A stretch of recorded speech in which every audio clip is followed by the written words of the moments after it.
Hello, hello. Welcome back to Let's Talk Entertainment News. So I know what you're thinking.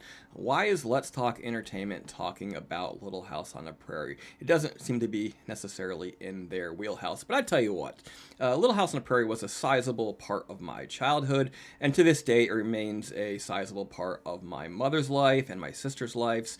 They all wore out various copies of the books, and there's still various DVD sets laying around here somewhere. So I'm going to talk about this news from comingsoon.net, which says Little House on the Prairie reboot in development at Netflix. Before we get there, just a few things for you to do for us. We're trying to get to 5,000 subscribers, so please hit that subscribe button, hit the alert bell, like, comment, send supers, or become a member for $2.99 a month. If you do comment, keep it friendly, keep it on topic, don't make it personal. All right then, here we go. Netflix is officially developing a Little House on the Prairie reboot of NBC's classic 1970s Western drama, which was based on Laura Ingalls Wilder's best-selling book series of the same name. The reimagining will center around Charles, his wife Carolyn, and their daughters Laura and Mary as they leave Wisconsin to settle in Independence, Kansas. There will be Osage characters, as the first season is based on the Little House on the Prairie, and the book Little House on the Prairie reads the logline. The Little House on the Prairie reboot will be executive produced by showrunner Rebecca Sonnenschein. It has been a long-held dream of mine to carry on my father's legacy and adapt Wilder's classic American stories for the 21st century audience in a way that brings together fans of both the books and the original television series. I am thrilled by our talented team, creative team, led by Rebecca Sonnenschein, who are bringing these beloved stories about family, community, and survival to longtime fans and new generations. The original show was developed by Blanche and Alice, and that is about it. All right, so not a lot of information there, but it does give the impression that they're going to go back to the original books and try to do perhaps a more faithful adaptation of what happens in those books. Being that this is Netflix, you wouldn't expect more than 2 or 3 or 4 seasons, so that sort of works out. Maybe you give some of the books a full season, some of them you sort of work in together and sort of massage the whole thing so you get the whole set done. I think, what is it, 5 or 6 books or 4 or 5 books? I can't remember precisely. But I do remember there being copies of those books laying around my house as a child. I've never read them, but my family members, they sort of wore the hell out of numerous copies. And then years later, sort of getting into the Amazon age, I remember actually purchasing a new copy of those sets for them. We live out in the middle of nowhere, so there's sort of no, even when bookstores were still a thing, there weren't many bookstores, so Amazon was a godsend to be able to do that and bring those books back into their lives.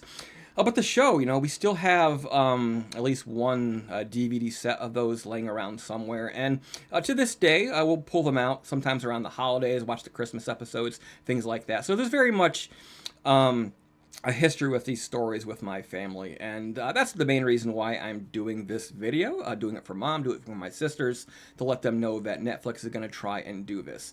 That said, I have to wonder if Netflix is the best place for this.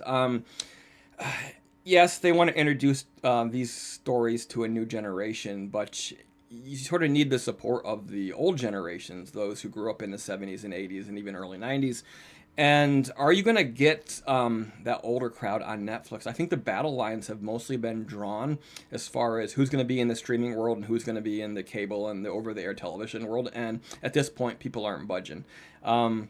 So while it'd be interesting to see if there are younger people at Netflix who will enjoy this, you may lose or fail to pick up the audience that really feels an attachment to the originals, because even here at my house, I'm 42. I'm not going to sign up for Netflix again just for this.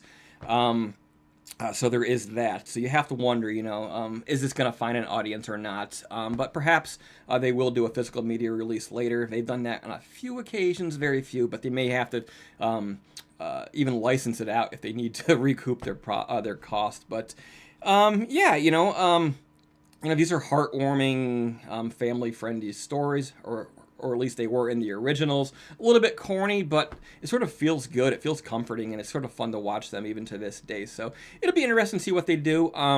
I know somebody did a reboot of The Waltons a couple of years ago on television, just like a movie or something, I think. And I don't remember that going over that well. So messing with these sort of time honored classics is always fraught with a lot of peril. But it's interesting to see that Netflix would make it go in this direction, because they seem to sort of market themselves as being very, very edgy, and this is anything but edgy. But maybe it is exactly the down home corn pone that we need in these fraught political times. But what do you think? Let us know in the comment section below. Would you be down for Little House on the Prairie in a reboot at Netflix? Let us know, and I'll talk to you again soon.